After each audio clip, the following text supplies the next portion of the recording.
BRS working president MLA KTR ను విమర్శించే క్రమంలో మంత్రి కొండా సురేఖ చేసిన వ్యాఖ్యలు దుమారం రేపిన సంగతి తెలిసిందే.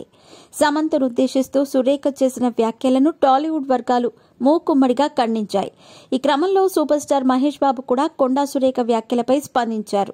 మంత్రి కొండా సురేఖ గారు మా సినీ ప్రముఖులపై చేసిన వ్యాఖ్యలు చాలా బాధ కలిగించాయని, ఒక కూతురి తండ్రిగా, భార్యకు భర్తగా, తల్లికి కొడుకుగా ఓ మహిళా మంత్రి మరో మహిళపై చేసిన ఆమోదయోగ్యం కాని వ్యాఖ్యలు, భాష పట్ల తీవ్ర వేదనకు గురయ్యానంటూ ఎక్స్లో ట్వీట్ ద్వారా స్పందించారు మహేష్ బాబు.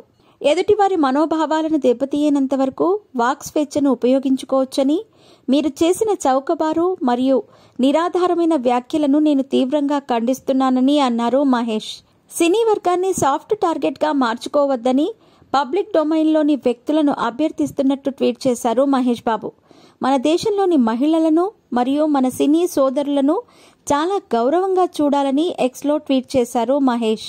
ఇదిలా ఉండగా సమంతను ఉద్దేశిస్తూ తాను చేసిన వ్యాఖ్యలపై వివరణ ఇచ్చారు మంత్రి సురేఖ.